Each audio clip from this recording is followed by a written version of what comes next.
దేశ రక్షణ కోసం సరిహద్దు భద్రతా దళం జవాన్లు ప్రాణాలను పణంగా పెడుతున్నారు.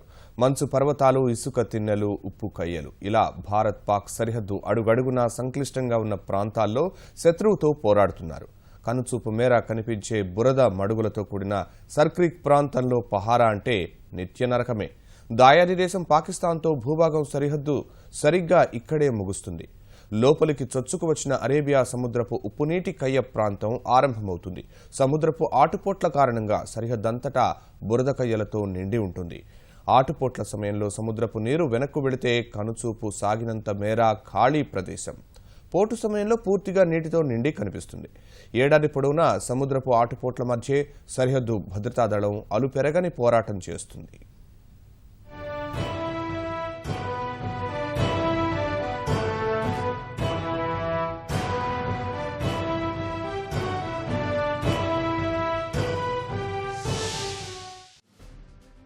ఓవైపు అంతా సముద్రం, మరోవైపు ఆటుపోట్ల కారణంగా కనుచూపు మేర నీరింకి ఖాళీగా మారిపోయిన బురదనీటి కయ్యలు. ఇది గుజరాత్లోని భారత్ పాకిస్తాన్ల మధ్య సరిహద్దు ప్రాంతం తీరు. ఇలాంటి దుర్లభమైన ప్రదేశంలోనే సరిహద్దు భద్రతా దళం నిరంతరం పహారా కాస్తుంది.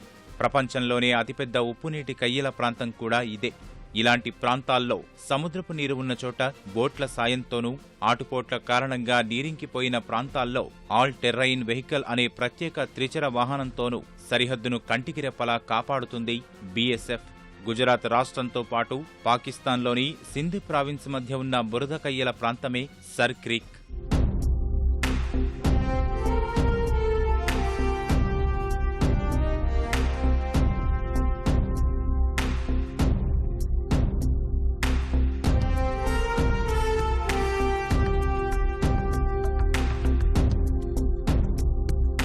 సర్క్రీక్ ప్రాంతంలో జూన్ నుంచి సెప్టెంబరు మధ్య కాలంలో రుతుపవనాల కారణంగా భూభాగం లోపలికంటా చొచ్చుకొచ్చే సముద్రపు నీరు ఆ తర్వాత ఈ ప్రాంతాన్ని ఓ ఉప్పు ఎడారిగా మార్చేస్తుంది. కనుచూపు మేర ఎటు చూసినా ఉప్పు తేలిన భూమి మినహా మరేమీ కనిపించదు. ఈ ప్రాంతంలో కాలినడకన పహారా కాయాల్సిందే. సముద్రపు నీరున్న ప్రాంతంలో స్పీడ్ బోట్ల సాయంతో కాపలా కాసే సరిహద్దు భద్రతా దళం బురదనీటి ప్రాంతంలో తేలియాడే బోర్డర్ అవుట్ పోస్టులను, అబ్జర్వేషన్ పోస్టులను ఏర్పాటు చేసుకుంటుంది. ఇంతటి క్లిష్టమైన భౌగోళిక ప్రాంతంలో నిరంతరం గస్తీ కాయడమంటే పూర్తి సవాళ్లతో కూడిన పని. గుజరాత్లో 2 దేశాల సరిహద్దు దాదాపు 512 కిలోమీటర్ల మేర ఇదే పరిస్థితి.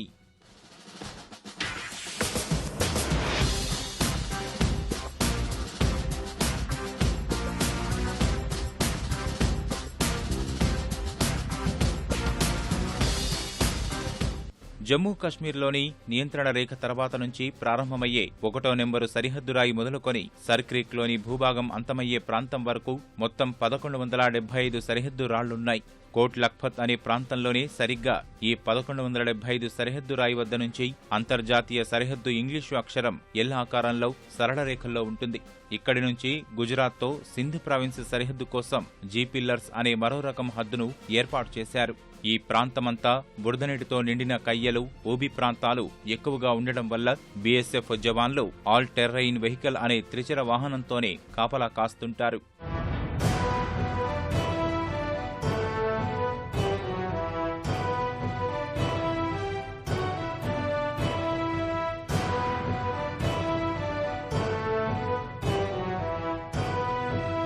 సర్క్రీక్ నుంచి వచ్చే పొడవైన నీటి కాలువను హరామీ నాలాగా పిలుస్తుంటారు. తొలినాళ్లలో పాకిస్తాన్ వైపు నుంచి హరామీ నాలా మీదుగానే చొరబాట్లు చోటు చేసుకునేవి.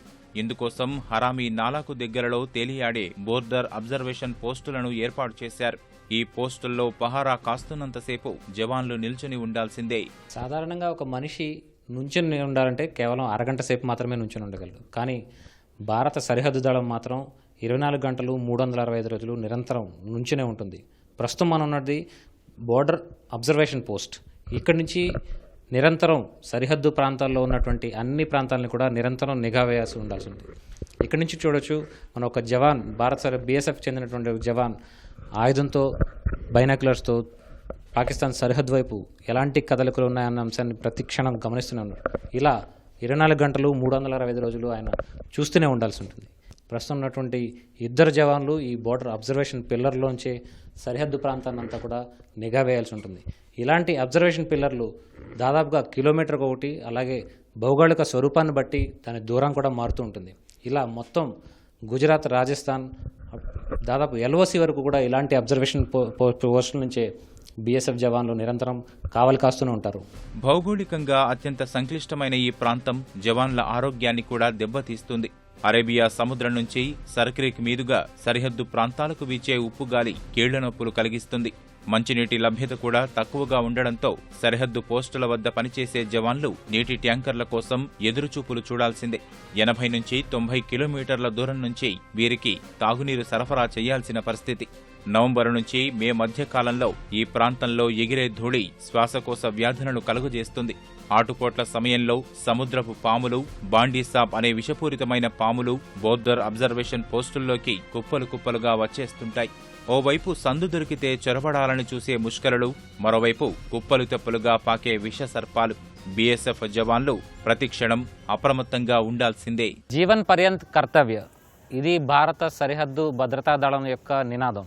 అయితే ఈ ఆఖరి పిల్లర్ వద్ద ఉన్నటువంటి ఈ ప్రాంతం వద్ద మాత్రం ఆ పరిస్థితులు కనిపించవు. నిరంతరం విధి నిర్వహణలో ఉన్నప్పటికీ ఇక్కడ ప్రకృతితో పాటు ఇక్కడ ఉన్నటువంటి పరిస్థితులు కూడా వారిని తీవ్ర ఇబ్బందులకు గురి చేస్తాయి, అలాగే పెను సవాళ్లుగా మారతాయి. ప్రస్తుతం మనం చూస్తున్నటువంటి ఈ క్రీక్ ప్రాంతం నుంచి పెద్ద ఎత్తున బాండీ సాంప్ అంటే ఒక పింజర రకంగా పిలిచేటువంటి ఇక్కడ స్థానికంగా ఉండేటువంటి ఒక పాము మాత్రం అత్యంత విషపూరితం. వీరందరికీ కూడా ఇక్కడ పనిచేస్తున్నటువంటి జవాన్లకు మాత్రం తీవ్ర ఇబ్బందికి అలాగే నష్టానికి గురి చేస్తుంది.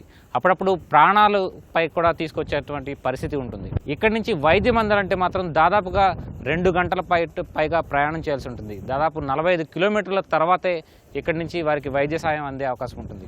ఈ ఉప్పునీటి కయ్యల సరిహద్దు ప్రాంతంలో ఆటుపోట్లు గస్తీకి తీవ్ర ఆటంకాన్ని కలిగిస్తాయి.